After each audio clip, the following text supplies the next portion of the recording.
조금 불편할 거야?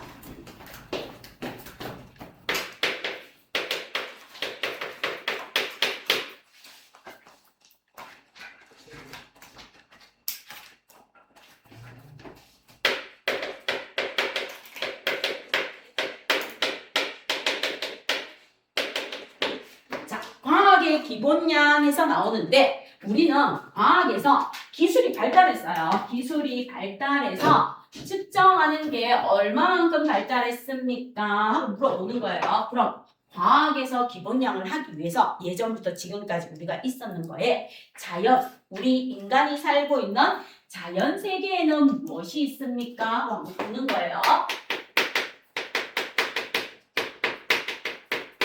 우리 인간이 살고 있는 세계에는 무엇이 있습니까? 크게 보는 아이가 있고 작게 보는 아이가 있습니다. 이렇게 나옵니다. 그럼 예전에 크게 보는 건 무엇을 기준으로 했습니까? 하면 달이나 태양을 기준으로 우리가 뭐 했어요? 시간의 개념이나 계절의 개념을 봤어. 근데 요즘은 뭐예요? 세슘이라든지 레이저 빛이라든지 이런 것들을 이용해서 뭔가 아주 정확하게 보는 세계가 됐어요. 그러면 예전처럼 별자리를 보고 뭐다 1월달은 뭐고 이렇게 하고 그 다음에 달이 달의 모양을 보고 사기다 보름달이다 이런 걸 보고 했고 일식이다 월식이다 보고 했다면 요즘은 아주 정밀하게 무엇을 통해서 세슘 원자라든지 레이저 빛이라든지 이런 거를 통해서 자연 세계를 봅니다. 그래서 자연 세계를 보는 방법은 딱 두 개가 있습니다. 넓게 보는 크게 보는 거시 세계가 있고 아주 좁게 보는 미시 세계가 있습니다. 이렇게 봐주시면 돼요. 거시 세계는 어떻게 보는 거다? 크게 보는 겁니다. 그러면 우리 인간을 전체적으로 보는 건 뭐야? 거시 세계에 들어가요. 그럼 우리 인간을 구성하는 기본이 뭐예요? 세포죠. 그럼 이 세포를 여러분이 고등학교 갔을 때 출판사별로 달라집니다. 세포를 거시 세계에 포함시키는 학교도 있고요. 미시 세계에 포함시키는 학교도 있어요. 왜요? 세포를 거시 세계에 포함시키는 학교는 세포 안에 핵도 있고 엽록체도 있고 미토콘드리아도 있고 에포도 있고 중심체도 있다. 이런 소기관을 포함하고 있는 세포는 거시세계다 이렇게 표현하는 학교가 있는가 하면 반대로 사람이나 모든 생명체를 구성하는 기본 단위가 세포니까 세포를 미시세계에 포함시키기도 합니다. 그래서 요거는 정확하게 없어서 학교 선생님이 프린트해 줬을 때 우리 학교 선생님이 세포를 미시해 줬다. 그럼 미시세계에 포함시키고요. 내신 볼 때 우리 학교 선생님이 세포를 거시세계에 줬다. 그럼 거시세계에 두고 시험 보세요. 되겠죠? 그래서 세포는 예외입니다. 자, 그럼 일반적으로 우리가 크게 보는 큰 물체를 보는 거시세계에 들어가는 게 사람이나 나무나 이런 것들도 무엇에 들어갑니까? 거시세계에 들어갑니다. 그리고 또 누가 들어가요? 우주 전체를 보는 거. 이런 것들이 거시세계에 들어간다면 미시세계에 들어가는 건 작은 걸로 원자, 분자, 이온 같은 게 들어갑니다. 이렇게 봐주시면 돼요. 그럼 이제 거시세계의 자연세계를 보는 거하고 미시세계의 자연세계를 보는 건데 미시세계와 거시세계를 나타낼 때 단위가 어마무시하게 크잖아. 그치? 우주 전체의 단위를 나타내려면 단위가 커요? 그럼 이 단위들을 보면서 거기에 적절한 무엇을 써줘야 돼요? 단위를 써줘야 되겠죠? 그치? 자, 그렇게 해서 우리가 나오는 걸 봤을 때 자연 세계에서 있는 아이들을 측정을 하는데 예를 들어서 원자. 자, 원자 중에서도 우리 주기율표 1번이 누구예요? 1번이. 주기율표 1번이 누구야? 다 알고 있죠? 수소죠? 자, 그러면 수소 원자 크기는 어느 정도 됩니까? 0.1 무엇입니까? 나노미터 정도 됩니다. 아, 그럼 이제부터 단위가 작아질 때 적두어를 써주는 거예요. 나노라는 녀석이 나와. 나노는 10의 마이너스 9예요. 10의 마이너스 9를 뭐라고 쓴다? 나노라고 씁니다. 그러면 또 얘처럼 작은 아이에 누가 있습니까? 그럼 우리 혈액 속에 적혈구 같은 아이들이 들어가요. 그럼 적혈구 같은 경우에는 얼마입니까? 하고 보면 마이크로라는 단어를 써요. 마이크로. 마이크로라는 건 10의 마이너스 6m를 갖다가 마이크로라는 단위를 씁니다. 그래서 미시세계를 나타낼 때 단위가 점점점 작아지는 것에 적두어를 써서 나타내는 거예요. 적두어를 써서 나타내고 거시세계. 자, 그럼 이제 이렇게 큰 천체를 나타내요. 그럼 우리가 많이 들어본 뭐가 있습니까? 안드로메다 은하도 있을 수 있고 그 다음에 뭐도 있을 수 있어요? 마젤란 은하도 있는데 우리 책에 나와 있는 누구를 한번 보자. 안드로메다 은하를 한번 볼게요.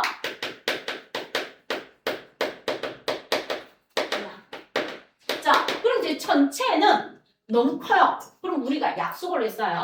전체를 나타낼 때 킬로미터로 나타낼 수 있어요. 킬로미터로 나타낼 수 있습니다. 그러면 이 킬로미터로 나타내는 거의 기준이 뭔가? 지구에서 태양이야. 자, 지구에서 그나마 가까운 태양까지의 거리가 얼마입니까? 하고 보면 1억 5천만 킬로미터예요. 1억 5천만 킬로미터입니다.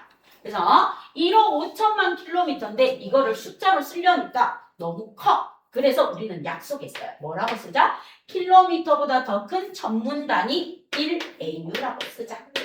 AU라고 쓰자.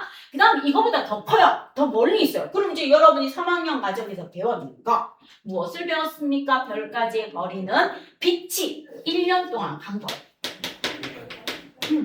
1년 동안 간 거리를 뭐라고 하자? 1광년이라고 합시다. 그래서 라이트 이어예요. 자, 빛이 1년 동안 간 거리를 나타내면 3 곱하기 10의 13km야. 3 곱하기 10의 13km 이렇게 숫자를 크게 쓰느니 빛이 1년 동안 간 거리를 1광년이라고 하고 3 곱하기 10의 13km 쓰지 말고 그 다음에 또 무엇이 나옵니까? 하고 보면 연주시차라는 걸 써서 천체까지의 거리를 나타내자. 그 거리의 단위로 무엇입니까? 하고 보면 빛이 약 3.26광년. 빛이 약 3.26광년 동안 간 거리를 우리가 뭐라고 쓰자? 1pc라고 쓰고 파색이라고 나타내자. 자, 그럼 이제 단위가 점점 커져요. 1억 5천만 킬로미터를 1AU라고 하고 빛이 1년 동안 간 거리를 1광년이라 하고 빛이 3.26광년 동안 간 거리를 1파색이라고 한다면 안드로메다까지의 거리는 얼마입니까? 파색으로 나타냈는데도 얼마다? 62킬로파색입니다. 그럼 62,000 파색 정도로 가 있습니다. 이렇게 나온 거예요. 그래서 전체 거시세계의 단위를 쓸 때는 뭐 합니까? 점점점 큰 단위를 써주는 거예요. 그럼 이제 큰 단위를 쓰는 것 중에서 10의 3이 킬로미터죠. 그죠? 10의 3이 킬로미터가 됩니다. 그럼 우리는 무엇을 배웠습니까? 여러분 이제 들어봤을 거예요. 기가바이트, 테라바이트, USB에서 들어봤죠? 기가바이트, 테라바이트 이렇게 들었어요. 기가가 뭐예요? 10의 9예요. 그러면 테라가 뭐예요? 10의 10이에요. 이런 식으로 미시세계와 거시세계의 단위가 커지면 무엇을 써서 나타내자? 접두어를 써서 표현을 합시다 하는 게 있습니다 하고 들어주시면 돼요. 됐죠? 그래서 여러분 책 옆에 단위를 한번 봐주십시오. 네, 어서오세요. 이찬아. 자, 책 옆에 거기 밑에 단위를 봐주시면 작은 단위로 나노가 나와 있고요. 마이크로가 나와 있고 밀리가 나와 있고요. 큰 단위로 킬로가 나와 있고 메가가 나와 있고 기가가 나와 있어요. 그러면 가장 큰 단위, 우리 인간이 지금까지 쓰는 것 중에서 가장 큰 단위가 어디까지 나와 있습니까? 10의 마이너스 30, 10의 30까지 나와 있어요. 가장 큰 단위는 이렇게 나와 있습니다. 우주의 끝을 나타낼 때 그 거리를 나타내는 게 10의 30.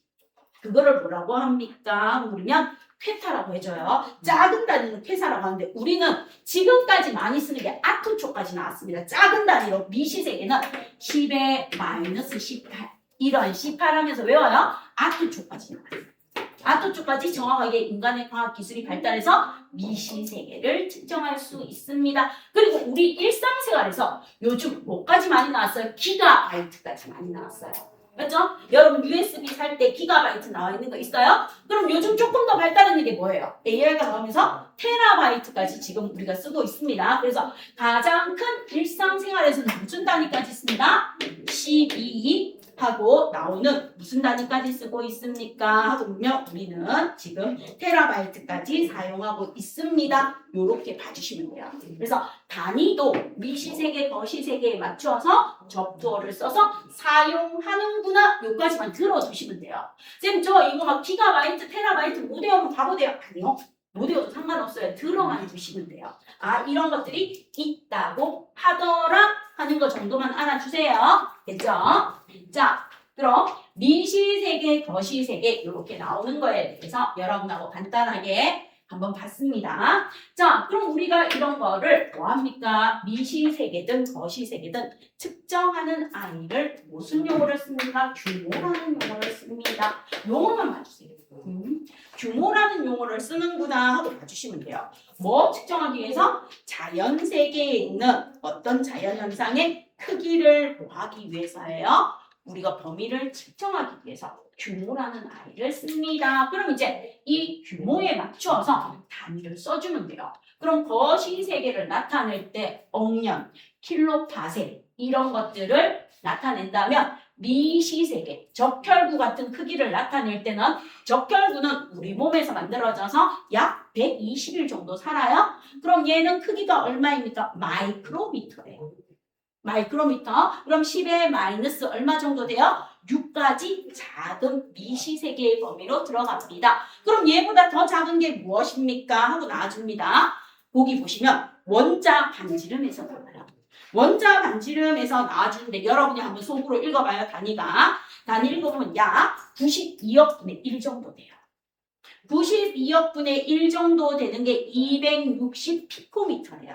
그럼 피코는 적도예요. 얼마다? 10의 마이너스 12. 10의 마이너스 12까지 아주 작은 단위부터 62 킬로파세기라는 아주 큰 단위까지 이렇게 측정하는 걸 뭐라고 보시면 돼요? 규모라고 봐주시면 돼요. 됐죠? 그리고 시간의 개념으로는 억년, 연, 일, 초 이런 식으로 써주시면 되고 그 다음에 여기 우리 공간의 규모로서는 킬로파세, 미터, 마이크로미터, 피코미터 이런 식으로 규모로 거시세계, 미시세계를 나타내 줍니다. 하고 봐주시면 돼요. 됐죠? 자, 그럼 이제 시간과 길이로. 자, 시간과 길이로 가서 여기는 어려운 게 없어서 그냥 간단하게 들으시면 돼요. 자, 과거에는 시간과 길이에 대해서 어땠습니까? 한번 물어봐요. 과거에는 주로 거시세계의 관점으로 시간과 기록을 했습니다. 아까 얘기했어요. 태양, 달, 별자리 이런 것들을 기준으로 뭘 했다? 시간의 개념을 측정했습니다. 하고 봐주시면 되는 거예요. 그렇죠? 근데 요즘은 과학이 발달했어요. 그래서 아까 나왔어요. 약 92억 분의 1초. 하는 것처럼 슈퍼먼저 시계를 가지고 아주 정확하게 시간을 측정해놨어요. 그래서 거의 오차가 있다 없다? 없습니다. 거의 오차가 없는 92억 분의 1만큼 자세하게 측정을 해놨으니까 요즘 과학이 발달해서 시간의 오차는 거의 없습니다. 거의 제로에 가깝다고 보시면 돼요. 그 다음 여러분 TV에서 보면 초고속 분간 카메라 나오죠. 이렇게 어떤 선수가 이렇게 돌아요. 그럼 그 순간을 착착착 찍어가지고 딱 보여주는 거 있죠. 이만큼 짧은 시간으로 촬영할 수 있는 시간의 개념이 나와줬습니다. 요거 봐주시면 됩니다. 그 다음 무엇이 있습니까? 하고 보면 길이가 나와요. 그럼 이제 옛날에는 길이를 어떻게 했는가 하면 미터 원기라고 있는데 우리 길이를 이렇게 측정했어요. 지구가 이렇게 있어요. 지구가 이렇게 그 모양으로 있으면 옛날에는 이렇게 했어요. 북극에서 출발합니다. 북극에서 출발을 해서 극까지, 적도까지 이렇게 길이를 재요. 북극에서 적도까지 길이를 재어서 이거에 1000만 분의 1을 몇 미터로 정했다? 1미터로 정해서 미터 원기로 썼어요. 이게 언제다? 18세기 말부터 1982년도까지 이렇게 썼어요. 전 세계가 이렇게 쓰다가 1983년도에 과학이 발달합니다. 과학이 발달하면서 우리가 뭘 한다? 거리를 측정할 때 레이저 빛을 쏘아줘. 그럼 레이저 빛이 갔다가 되돌아오겠죠. 갔다가 되돌아오는데 걸린 시간하고 그 다음에 레이저 빛의 속력을 알면 무엇을 측정할 수 있겠어요? 거리를 측정할 수 있습니다. 그래서 거리의 측정이 뭐해졌다? 아주 정확해진 게 언제부터다? 1983년도 이후부터요. 그전에는 18세기에 북극에서 적도까지의 거리를 측정해서 1000만분의 1을 1m, 미터 원기로 사용해서 오차가 있었어요. 근데 오늘날은 전 세계 어디를 가나 길이를 측정하는데 오차가 거의 있다 없다? 아주 정확해진 시대가 도달했습니다 하고 봐주시면 돼요. 됐죠? 그럼 우리는 이거를 혜택을 이용하시면 돼요. 이용만 하시면 됩니다. 그래서 레이저를 가지고 요즘은 길이를 측정해서 길이가 아주 정확해졌습니다 하고 봐주시고요. 그 다음에 또 요즘 우리가 많이 쓰는 거, 특히 나는 요즘 너무 좋아진 것 같아. AI가 탑재되면서 우리 지도 찾죠. 지도 찾으면 뭘 이용해서 다 해줘요? GPS. 항법위성이죠. 항법위성을 위해서 넓은 범위도 볼 수 있어요. 내가 가고자 하는 곳을 딱 쳐요. 그리고 길찾기 딱 누르면 거리가 딱 나와요. 그럼 얘를 이렇게 좁히면 넓은 범위를 볼 수 있죠. 넓히면 뭐예요? 미세한 거리를 볼 수 있는 거예요. 이 GPS의 장점. 그죠? 그래서 거리를 아주 정확하게 측정할 수 있는 GPS가 있습니다. 그 다음 이 우주 세계를 측정하는 거예요. 누가 있어요? 3학년 때 배웠던 거 혹시 기억할지 모르지만 1990년도에 쏘아올린 무슨 만원경? 허블 우주만원경. 허블 우주만원경은 가시광선을 가지고 우주를 관찰하는 거였어요. 그 중간에 뭐 케플러나 이런 게 여러 개의 우주만원경이 올라갔는데 가장 최근에 2021년도에 올라간 위성이 무엇입니까? 하면 제임스 웹 위성이에요. 제임스 웹 위성이 무엇을 가지고 합니까? 하면 적외선을 가지고 관측을 해요. 얘가 우주의 초기를 관측하면서 적외선을 하는데 얘가 우리 지구, 우주가 탄생했는 게 약 138억 년 전에 탄생했는데 131억 년 전에 탄생한 별까지도 제임스 웹이 알아내는 시대가 됐어요. 그러니까 올해 2026년에 이 만원경의 어머니, 천체 만원경 쏘아올린 어머니라 하는 그분의 낸시 그레이스 이 여성분의 이름을 딴 위성이 예정은 올 8월에 쏘아 올릴 예정이라고 하는데 그게 딜레이 될 수도 있는데 올해 안에 쏘아 올리는 얘가 이제 더 많은 우주, 암흑 물질까지 밝혀내는 시대로 갈 거고 여러분 중에서 천문학이나 이쪽으로 가는 친구들 나오겠죠? 그럼 요 분야에 가시면 돼요. 알겠습니까? 우리나라에 나로 우주센터가 있는 것처럼 천문학 쪽에서 뭐 일론 머스크가 우주에 간다는 얘기 막 하고 있잖아요. 그럼 못 가더라도 거기에 기초가 되고 여러분이 그쪽으로 직업을 가지는 친구들은 이쪽으로 가시면 돼요. 그래서 내가 들어봤다. 1990년도에 쏘아올린 허블 우주만원경이 있고 그 다음 2021년도에 쏘아올린 제임스 웹 위성이 뭐였다? 131억 년 전에 만들어진 초기의 별까지도 알아내는 지금의 과학기술이 전체가 발달했고 올해 2026년 8월에 미국에서 쏘아 올린다는 낸시 그레이스 위성이에요. 제가 이름을 못 외우는데 그게 올라가면 암흑물질까지 밝혀지는 시대, 즉 블랙홀까지 밝혀지는 시대가 올 것이다. 요렇게 봐주시면 돼요. 자, 그럼 이렇게 측정 범위가 우리가 살고 있으면서 뭐 해져요? 점점점 정밀해지고 세밀해지고 하면서 우리 인간이 볼 수 있는 세계의 범위는 점점점 뭐 해졌다? 거시세계 커지고 미시세계는 점점점 더 정확해졌습니다. 옛날에는 우리 바이러스라든지 세균이라든지 세포라든지 이런 거 원활하게 봤다 못 봤다? 못 봤어요? 근데 요즘은 전자현미경이 나오면서 컴퓨터 모니터와 연결해서 아주 세밀한 부분까지 볼 수 있는 시대가 되었습니다. 하고만 이해해 주시면 되겠습니다. 그래서 볼 수 있는 범위가 넓어졌습니다. 그럼 요까지는 그냥 들어두시면 돼요. 그럼 어려운 거 없어요. 문제 푸실 때 그냥 술술술 풀립니다. 읽어만 보시면. 그럼 이제 지금부터 외워주시면 돼요. 오늘 하는 거에서 제일 중요한 거 지금부터 뭐 해주시면 돼요? 기본량과 유도량에 대해서 들어갈게요. 요까지는 이렇게 해서 이야기식으로 들어주시면 되고 지금 하는 부분을 반드시 외워주시기를 부탁드립니다.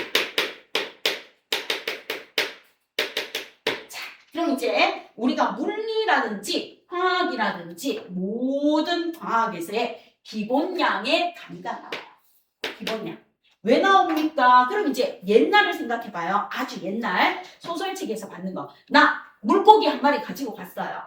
물고기 한 마리 들고 갔는데 닭 하나랑 바꿔준대요. 그죠? 그 다음에 내가 닭 하나를 들고 갔는데 소 한 마리랑 바꿔준대요. 뭔가 우리 지금 생각하면 맞아요, 맞지 않아요? 뭔가가 맞지 않죠?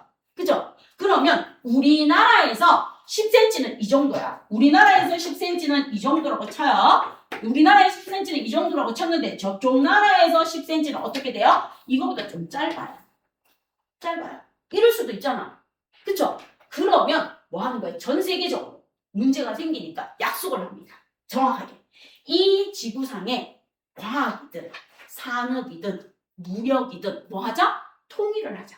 전 세계 어디를 가나 기본적으로 쓰는 단위를 통일하자. 이게 바로 뭡니까? 기본량이에요. 그래서 어느 나라, 지구에 살고 있는 어느 나라든 공부를 한다면 모든 나라에서 똑같이 사용하는 기본량입니다 하고 봐주시면 돼요. 됐죠? 자, 그럼 이 기본량에 대해서 여러분하고 보면은 자연의 현상을 설명하기 위해 기본적인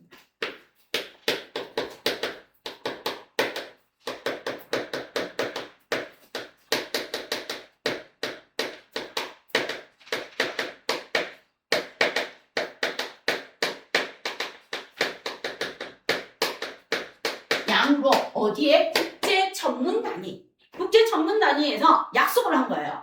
어느 나라, 어느 공간에 있거나 전부 다 이렇게 똑같이 씁시다. 똑같이 씁시다 하고 약속을 해야지 우리가 전 세계 어디를 가서 상호 무역을 하는 뭐래도 손해보는 일이 있다 없다? 전혀 없는 겁니다. 아주 객관적인 자료. 어떤 것도 대신할 수 없는 양입니다. 그럼 이제 여러분하고 요거를 배우러 갑니다.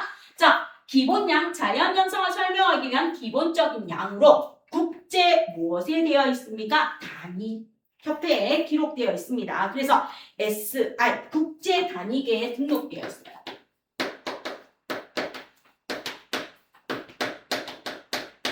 SI에 등록되어 있는 기본양은 몇 개 있습니까? 7개 있어요. 7개. 7개 있습니다. 자, 첫 번째 갑니다. 순서는 안 중요해요. 7개를 아시면 돼요.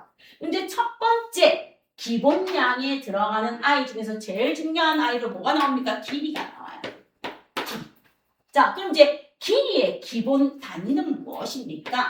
센티미터도 있고 밀리미터도 있고 킬로미터도 있고 있는데 길이의 기본 단위는 전부 다 약속했습니다. 미터. 미터를 기준으로 뭐 접두어를 붙여서 나타냅시다 하고 나오는 게 길이의 기본 단위예요. 그 다음 누가 나오냐면 질량의 기본 단위. 자, 질량도 그램도 있고 밀리그램도 있고 킬로그램도 있고 톤도 있어요. 그럼 질량의 기본 단위로 무엇을 쓰자? 킬로그램을 쓰자. 킬로그램을 쓰자. 자, 그 다음 이제 세 번째. 기본 단위에 누가 나옵니까? 하고 보면 시간이라는 녀석이 나와요. 시간. 시간이라는 녀석이 나오는데 이 시간이라는 녀석의 기본 단위는 무엇을 씁니까? 하고 보면 세크. 초를 기본으로 쓰자. 초, 분, 시가 있을 때 시간이라는 녀석의 항상 기본 단위는 누가 기본이다? 세크. 초가 기본입니다. 하고 놔줍니다. 그럼 이제 길이가 있고 시간이 있어요. 그럼 길이가 있고 시간이 있으면 우리가 할 수 있는 게 뭐다? 유도할 수 있는 게 속력이에요. 속력하고 가속도를 나타낼 수 있습니다. 그 다음에 길이와 질량이 있어요. 길이와 질량을 가지고 우리는 뭘 나타낼 수 있다? 밀도를 나타낼 수 있어요. 길이와 질량을 가지고 우리는 또 뭘 나타낼 수 있다? 우리 일상생활에서 압력을 나타낼 수 있습니다. 그 다음 길이와 질량을 가지고 뭘 나타낼 수 있다? 길이와 질량과 시간을 통해서 힘이라는 걸 알아낼 수 있습니다. 무게라는 거. 됐죠? 자, 그 다음 이제 네 번째.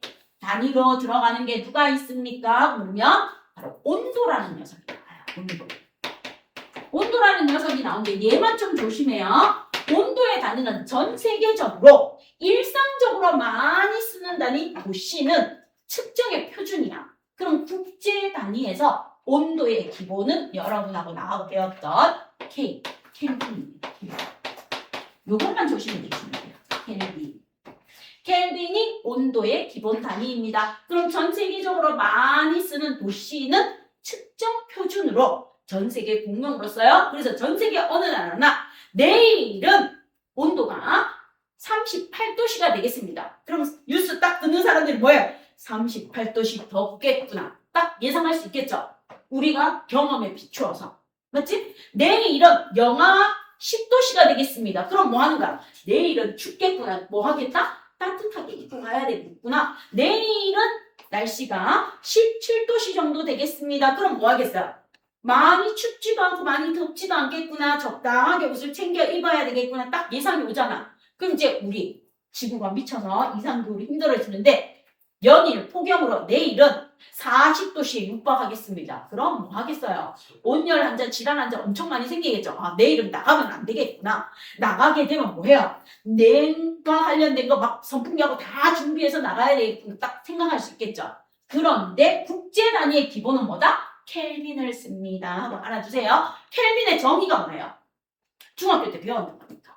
이제 얘하고 연결되는 걸 물어봐요. 자, 온도는 무엇을 가지고 나타냅니까? 온도는 입자 운동의 활발한 정도가 온도입니다. 그래서 켈빈의 정의는 입자 운동이 활발한 정도로 입자 운동이 활발할 때 온도가 높고 입자 운동이 둔할 때 온도가 낮은데 이때 모든 입자 운동이 완전히 멈췄어요. 그때를 제로 켈빈, 그것을 기준으로 백등분하여 나타낸 게 무엇입니까? 온도입니다. 됐죠? 요거는 하나 들어두시면서 알아두세요. 자, 그 다음 5번째 단위가 누구입니까? 전류. 자, 전류의 단위는 뭘까요? 여러분 배웠는데 혹시 기억해요? 전류의 단위. 자, 온도의 단위 켈빈이고요. 전류의 단위 뭘까요? 볼트. 자, 전압의 단위가 볼트예요. 저항의 단위가 옴이에요. 소비 전력의 단위가 와트예요. 그럼 전류는요?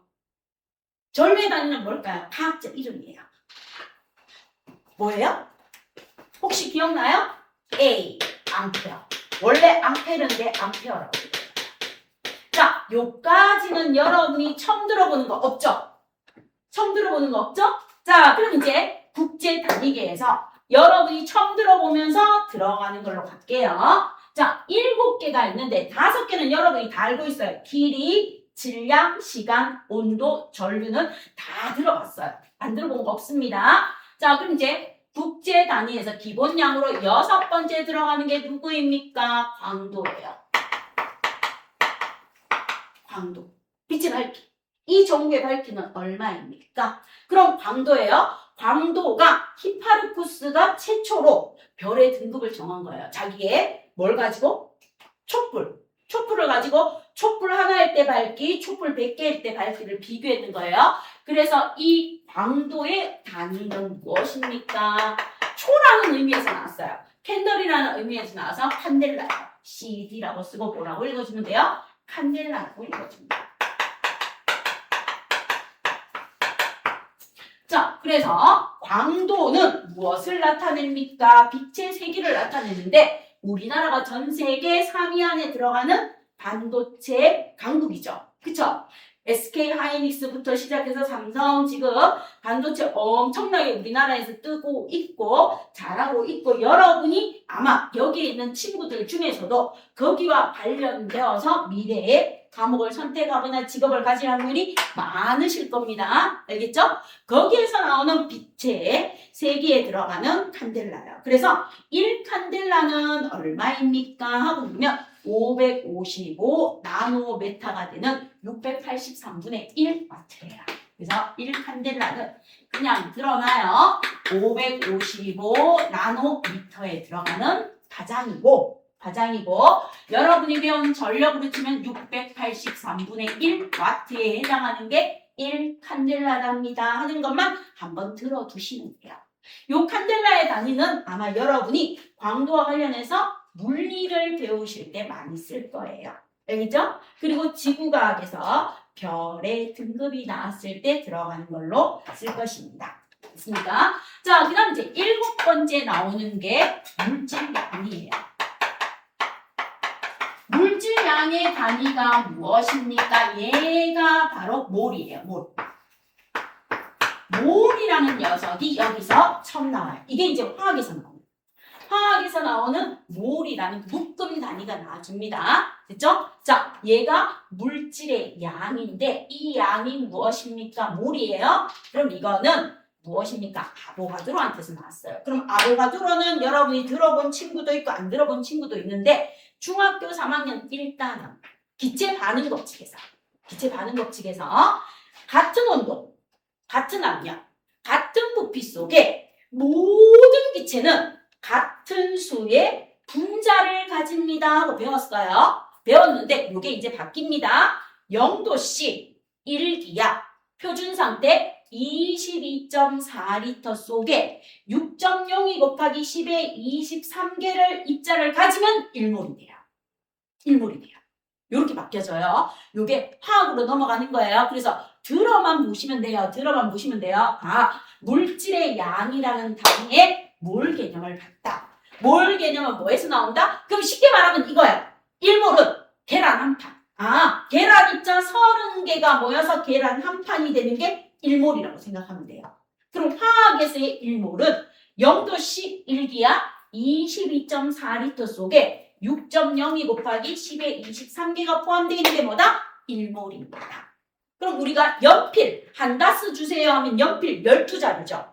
12자루가 한 다스가 되는 것처럼 물질의 양은 화학에서 숫자가 너무 작은 아이를 묶음 단위로 나타내는 게 뭐다? 몰입니다 하고 봐주시면 돼요. 요렇게가 기본 단위 7개예요. 됐죠? 그럼 이 기본양 7개는 다른 걸로 대체할 수 있다 없다? 절대로 없어요. 이 기본양은 다른 걸로 대체할 수 있다 없다? 없다. 자, 그럼 이제 기본양을 한번 외워주시면 돼요. 기본양은 다른 물리량을 활용해서 표현할 수 없습니다. 그래서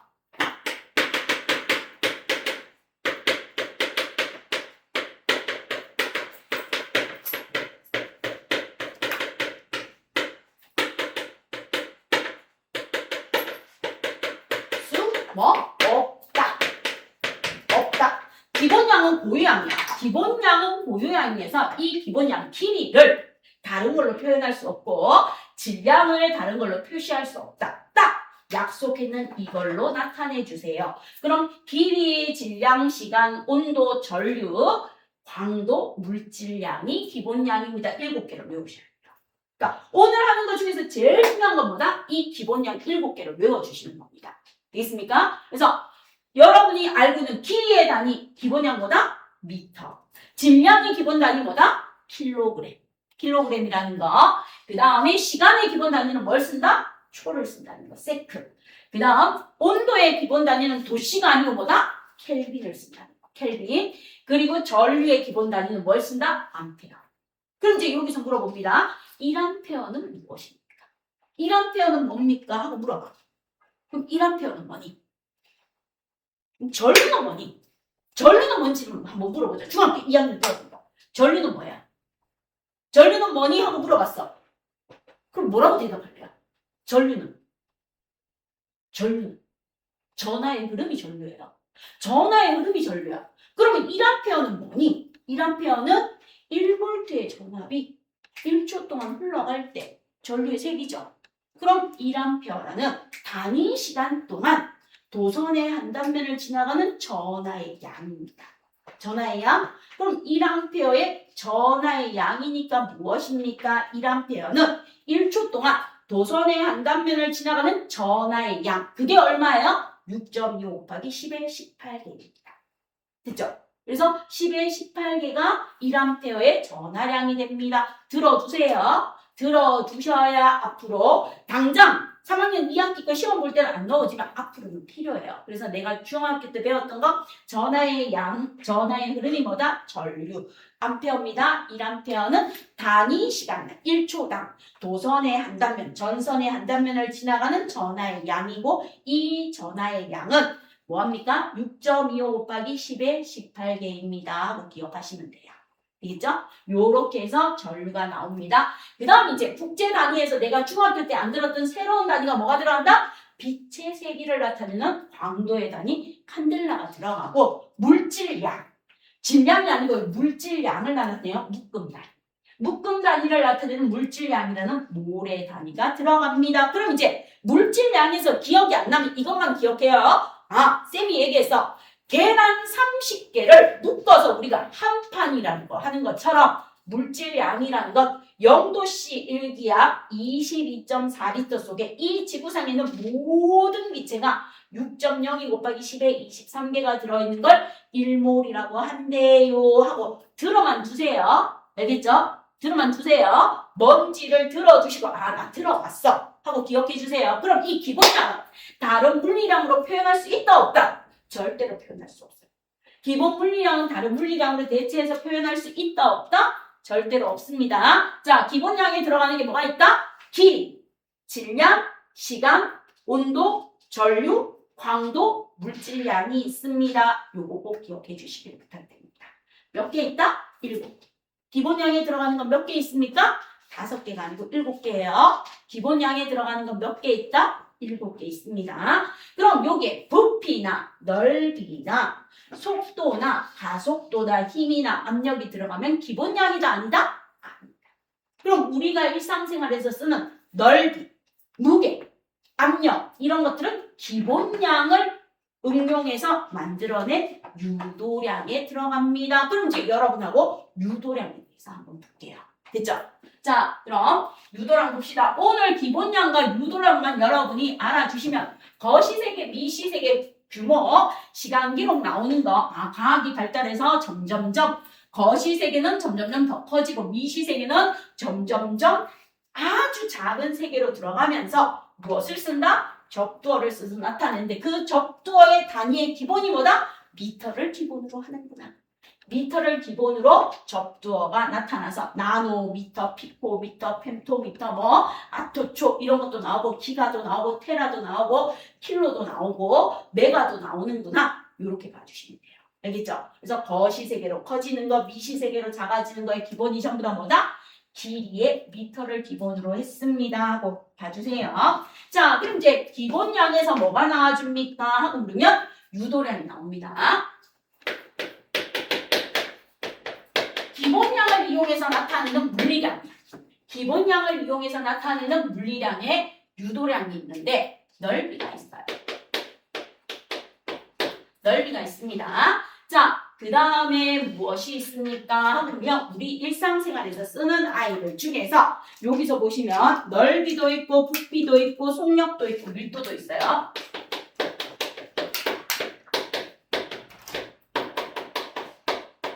자, 그 다음에 압력. 압력도 나오고요. 그 다음 뭐가 있습니까? 하고 보면 무게도 있어요. 무게도 있고 또 우리 일상생활에서 쓰는 아이들 중에서 여기에서 나오는 농도. 자, 이 농도는 퍼센트 농도가 아니고 화학에서 말하는 몰 농도예요. 몰 농도입니다. 퍼센트 농도는 백분율로 나타내는 건 단위 없이 쓰는 거예요. 그래서 우리가 여기에서 유도량에서 나오는 건 물질량. 몰을 이용해서 몰 농도를 농도라고 쓰는 거예요. 그럼 이제 넓이 볼게요. 넓이는 어떤 기본량을 써서 나타냅니까? 넓이에서 사용하는 기본량은 무엇입니까? 길이에요. 길이. 길이라는 미터라는 기본량을 이용해서 넓이는 뭐 해주면 돼요? 가로 곱하기 세로 해주시면 되겠죠. 그쵸? 그래서 넓이는 기본량에서 유도량으로 나오니까 기본량이 길이를 쓰면서 넓이의 단위는 무엇입니까? 미터 제곱입니다. 이렇게 해주십니다. 됐죠? 자, 그럼 이제 부피의 기본량도 무엇입니까? 부피의 기본량도 길이에요. 뭐? 가로 곱하기 세로 곱하기 높이입니다. 그래서 부피의 단위는 세제곱미터가 됩니다. 하고 봐주시면 돼요. 그렇죠? 그럼 이제 일반적으로 부피가 나와요. 우리가 눈금 실린더에 액체 부피를 측정해요. 자, 이렇게 되어 있는데 내가 여기에다가 액체를 부었어. 액체를 부었는데 이 액체가 애매모하게 이렇게 들어가 있어요. 이렇게 들어가 있어. 이렇게 들어가 있을 때 얘는 어떻게 측정합니까? 이런 것들을 물어봐요. 그러면 이렇게 측정했을 때 이 부분을 다시 10등분해서 읽어줍니다. 알겠죠? 이렇게 봐주세요. 이렇게 되어 있을 때 1, 2, 3, 4, 5, 6 그럼 이거 대충 있으니까 5점을 읽으면 안 돼요. 아니요. 그렇게 읽지 않고 여기를 다시 10등분해서 정확하게 5.3입니다. 5.3입니다. 이렇게 읽어주세요 하는 게 나아준다는 거.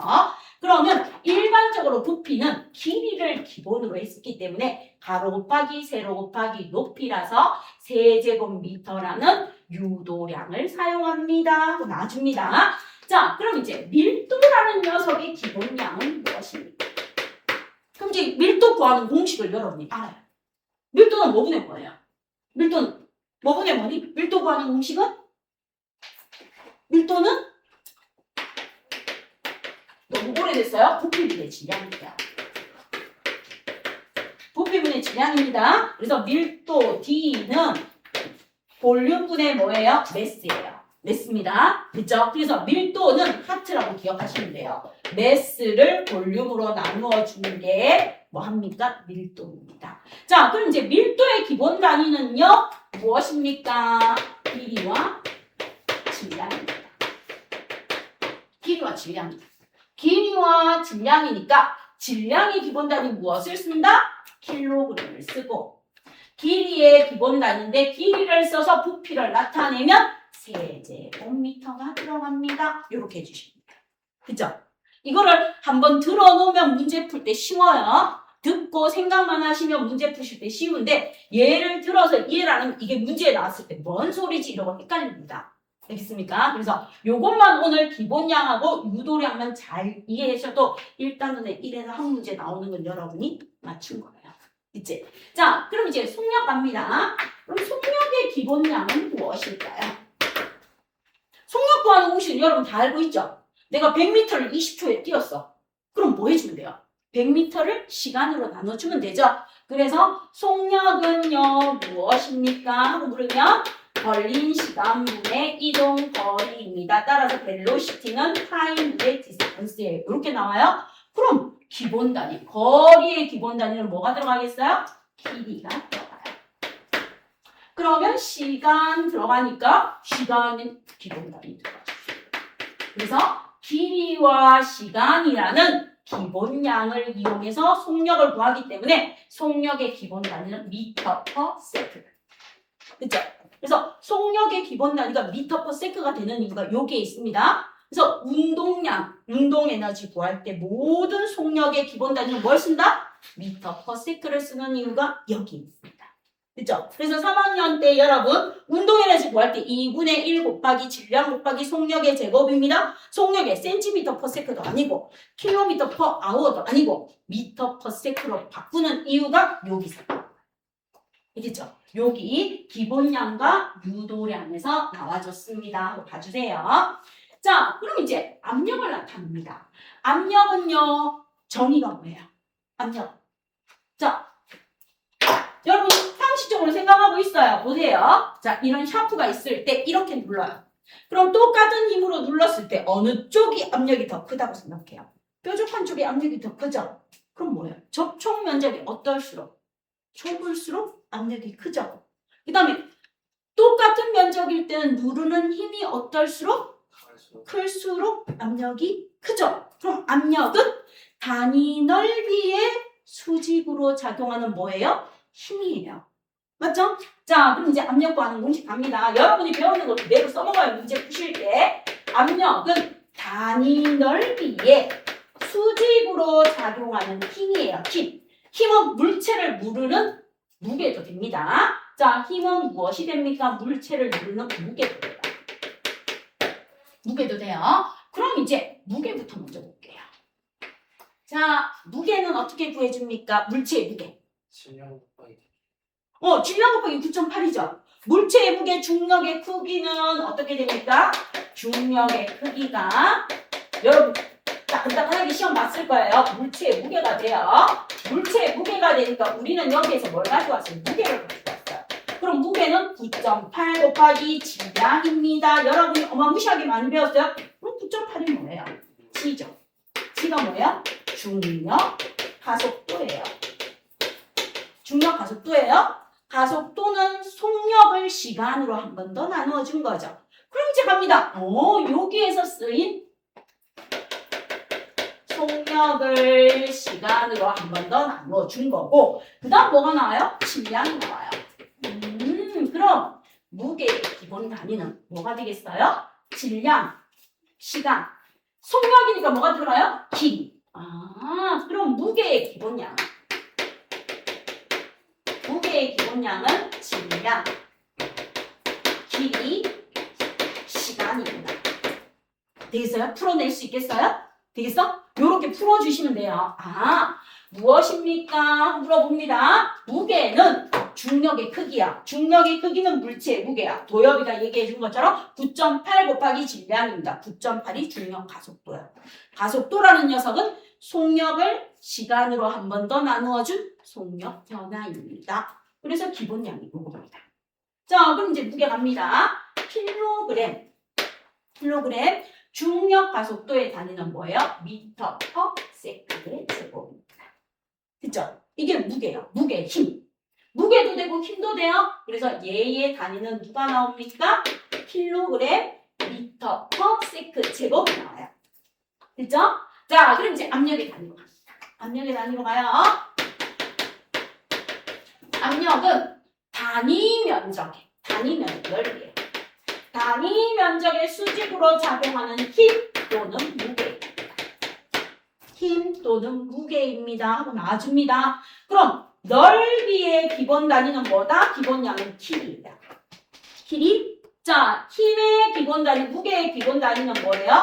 질량, 길이, 시간입니다. 됐어요? 그럼 압력을 나타내는 기본량은 누구입니까? 물어봐요. 그럼 압력을 나타내는 기본 단위는 어떻습니까? 얘하고 어때요? 무게하고 압력하고 똑같아요. 똑같은 거 맞죠? 기본량은 똑같습니다. 질량, 길이, 시간이에요. 그럼 시험 문제 잘 나오는 녀석 요거 두 개야. 왜? 너 낚여서 틀리라고. 그럼 이제 갑니다. 여기에서 한 번만 봐주세요. 자, 보시면 압력은 단위 넓이 미터 제곱이야. 미터 제곱 맞죠? 단위 면적당 수직으로 누르는 힘입니다. 킬로그램 미터 퍼 세컨드 제곱이에요. 맞죠? 이렇게 되죠? 이렇게 되는데 보세요. 여기에 있는 미터하고 여기에 있는 미터하고 뭐 하면 돼요? 사라지시면 되죠. 그쵸? 그래서 압력의 단위는요, 킬로그램 퍼 미터 세컨드 제곱. 요렇게 됩니다. 요게 달라요. 요게 다릅니다. 자, 여기서 여러분이 보시면 얘가 이렇게 돼요. 킬로그램 미터 세컨드 제곱에 퍼 무엇이 들어갑니까? 미터 제곱이 들어가요. 미터 제곱이 들어갑니다. 그럼 요거 번분수 풀어주시는 거죠? 번분수 풀어주시는 거니까 이렇게 쓰면 미터 제곱 세컨드 제곱분의 킬로그램 미터예요. 그래서 위에 있는 미터하고 밑에 있는 미터하고 사라집니다. 따라서 단위가 어떻게 됩니까? 킬로그램 퍼 미터 세컨드 제곱이에요. 얘는 킬로그램 미터 퍼 세컨드 제곱. 요렇게 달라요. 그래서 시험 문제 많이 나옵니다. 기본량하고 물어. 알겠죠? 별거 아닌 것 같은데 기본량하고 물어서 의외로 많이 나오고 의외로 별거 아닌데 실수로 많이 틀려요. 여러분 선배님들이. 그래서 요게 1단원에서 작년에 저쪽 학교들 보니까 여기 성복하고 쭉 나왔는데 요 기본량하고 유도량하고 나오는 기억, 니은, 티귿, 리을로 나오고 수능 모의고사 문제에도 나오는데 기억, 니은, 티귿에 요게 잘 쓰여요. 잘 쓰이니까 별거 아닌데 아차 하는 순간 뭐야? 다 틀려요. 아차 하는 순간 뭐한다? 틀립니다. 그래서 요게 유도되는 과정을 꼭 기억해 주시기 바랍니다. 별거 아닌데. 그래서 학교 내신하고 모의고사에서 쉬운데 틀리는 거. 쌤 제가 단위를 잘못 봤어요. 이거예요. 알겠죠? 요거라는 거 꼭 기억하시면서 봐주세요. 자, 그 다음 이제 몰 농도로 갑니다. 용액 1리터 속의 물질의 양을 뭐라고 합니까? 몰 농도라고 해요. 그냥 들어주세요. 몰 농도는 용액 1리터 속에 포함된 용지의 양이에요.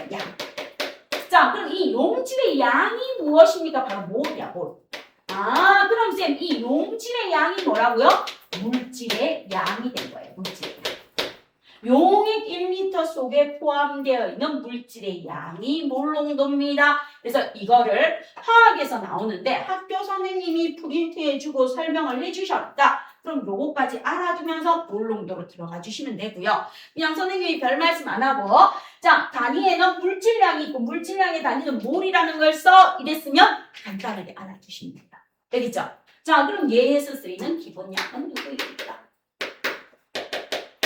용액 1리터 속에. 그러면 용액 1리터 속이라는 건 부피의 단위가 들어가. 부피의 기본 단위는 무엇입니까? 길이에요. 그래서 농도는 무엇이 들어갑니까? 물질량과 누가 들어간다? 길이가 들어갑니다. 기본량이.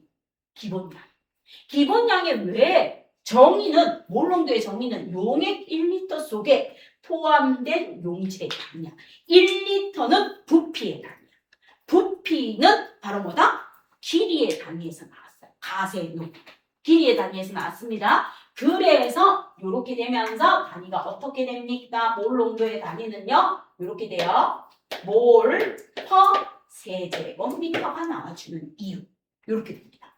이 몰 농도의 정의는 이거예요. 정의는 이거고요. 정의에서 용액 1리터 속에 포함된 용질의 수인데 용액 1리터가 바로 뭐다? 리터가 부피의 단위예요. 이 부피의 단위의 기본량은 뭐다? 리터예요. 그래서 이렇게 써줍니다. 봐주시면 되겠죠? 그럼 여기에 시간을 많이 투자한 이유는 이쪽에서 시험 문제 출발 안 하는 이거였어. 이거여서 제일 많이 투자해서 설명드렸고 새로운 거 단위 다른 건 없고요. 6번, 7번만 좀 기억해요. 광도하고 뭐가 추가되었다? 물질량이 추가되었고 나머지는 여러분이 기본적으로 알고 계시는 거. 됐죠? 그럼 문제 한번 풀어보세요. 11쪽에 있는 1, 2, 3번. 문제는 어렵지 않아서 금방 푸십니다. 풀어보시기를 부탁드릴게요.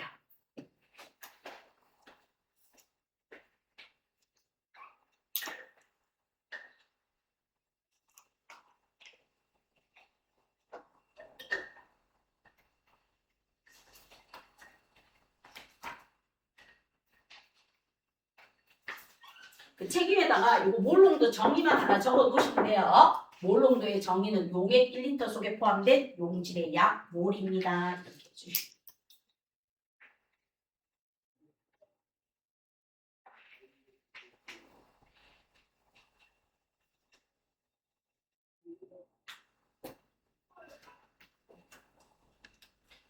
(22학년도) 개정판 현재 애들이 고등학교 2학년이거든요. 걔네들이 내년에 고3이 되어서 수능을 보면 첫 해니까 문제가 어느 정도 나오는지 보면 되고 여러분이 갔을 때는 문제가 점점 어려워질 거예요.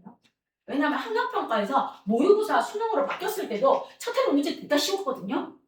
됐다 쉬웠어요. 문제가 쉬워갖고 오히려 학력고사에서 점수 안 나는 사람들이 수능 봐가지고 점수가 잘 나와서 좋은 학과 갈 수 있는 이런 효과가 있어서 첫 해는 대체적으로 문제가 좀 평이하게 쉽게 나와요. 근데 이제 해가 거듭할수록 뭐합니까?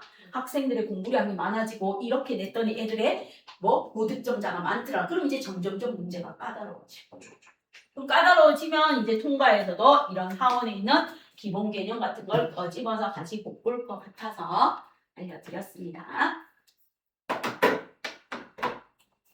너네가 학습량이 많고 점점점 아이들이 옛날 우리들 공부할 때보다 훨씬 똑똑해져서 그래요. 자, 그럼 이제 11쪽에 있는 문제 한번 채점해 보세요. 1번 자연세계에 대한 설명의 OX입니다. 어려운 거 없어서 그냥 읽기식으로 줄줄 읽는 거 쉽게 해주시면 돼요. 미시세계는 큰 물체나 현상의 큰 물체나 현상은 클것자 거시세계 거인이 된다 할 때 거시세계입니다. 그래서 거시로 꽂혀주시고 X.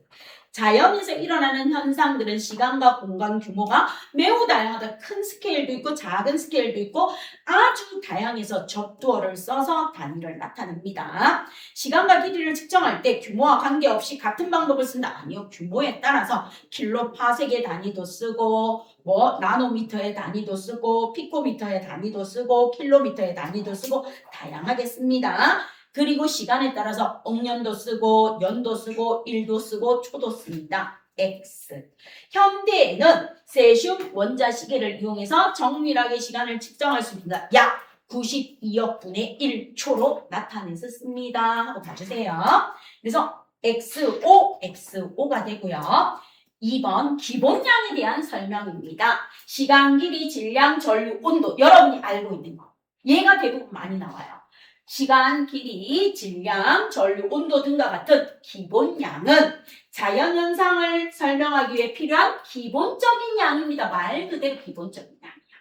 그 다음 기본량의 단위는 어디에 등록되어 있다? 국제 단위계에 등록되어 있습니다. 하고 봐주세요. 자, 그 다음에 단위가 미터를 쓰는 기본량은요, 길이이고요. 그 다음에 켈빈의 단위를 쓰는 아이는 기본량이 온도입니다. 보여주시면 되고 3번 유도량 갑니다. 유도량은 기본량으로부터 유도되는 양입니다. 5고요. 유도량의 단위는 기본량의 단위를 조합해서 사용합니다. 5. 그 다음 길이, 넓이, 부피 모두 유도량이다. 이제 여러분이 외워주면 돼요. 길이, 질량, 시간, 온도, 전류, 강도, 물질량은 기본량이야. 그래서 얘는 길이 때문에 안 돼요. 길이가 기본량이고 넓이와 부피가 유도량이기 때문에 X. 물체의 부피는 기본량 중에서 길이를 이용해서 부피를 해줍니다. 맞죠? O라고 해주시면 되겠습니다. 그래서 이렇게 하시면서 힘, 무게하고 압력하고 별거 아닌데 한 끗 차이로 틀려옵니다. 그래서 조심해서 해주시고 농도라는 건 퍼센트 농도가 아니고 뭘 말한다? 물질량에서 나오는 몰 농도를 말합니다. 화학에서 나온 겁니다. 하고 기억해 주시면 부탁드립니다. 자, 그럼 뒤로 잠시 가주세요. 뒤로 잠시 가셔서 여러분하고 나하고 몇 번을 보는가 하면 옆에 있는 문제는 쉬워서 여러분이 충분히 할 수 있어요. 1등급 도전 문제만 봐주십시오. 1등급 도전 문제에서 1번하고 3번하고 여러분이 한번 해보세요. 1번, 3번.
자, 그럼 이제 1번 갈게요. 원자핵과 전자가 있는데 원자핵은 원자 중심에 대체로 고정되어 있고 원자 질량이 대부분을 차지하고 전자는 원자의 주위를 움직이는데 우리 원자 중에서 가장 작은 수소 원자가 0.1 나노미터입니다. 이렇게 되어 있어요.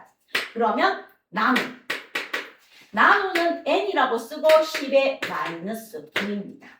9미터예요.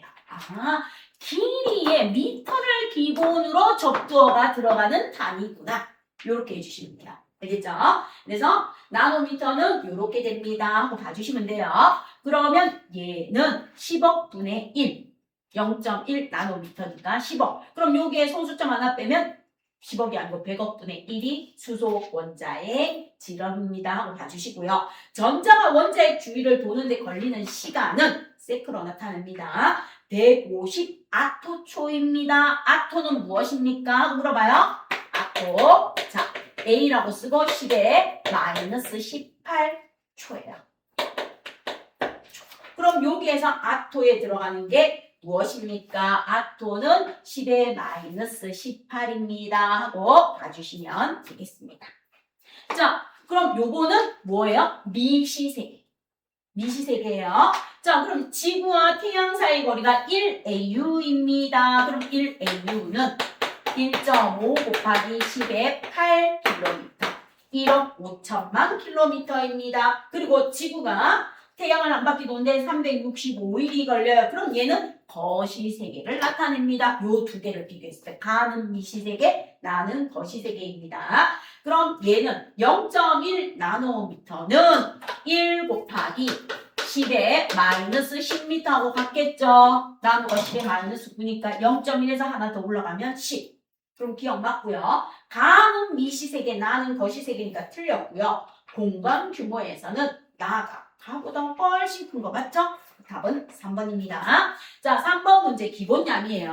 어떤 단위 체계입니다. 자, 국제 단위계에 등록되어 있는 자연현상을 나타내는 기본적인 양인 기본 단위가 나와 있어요. 기본 단위 7개에 대한 설명으로 옳은 것은 국제 단위계의 기본량의 단위입니다. 기본량과 단위이다 맞고요. 7개의 기본량은 다른 물리량을 활용해서 표현할 수 없다. 기본량은 기본량으로만 해야 돼요. 다른 거에 다른 물리량으로 표현할 수 없어요. 유도량은 기본량을 이용해서 유도되지만 기본량은 다른 물리량으로 표현할 수 없다라고 해주시고요. 크거나 작은 값을 간단하게 나타내기 위해 단위 앞에 나노나 피코나 아토나 마이크로나 이런 것들 적도의 기호를 써서 나타냅니다. 그래서 답은 몇 번이다? 4번이 답입니다 하고 봐주시면 되겠습니다. 자, 그럼 10분간 쉬고요. 들어갈게요. 6시까지 쉬는 시간 드릴게요.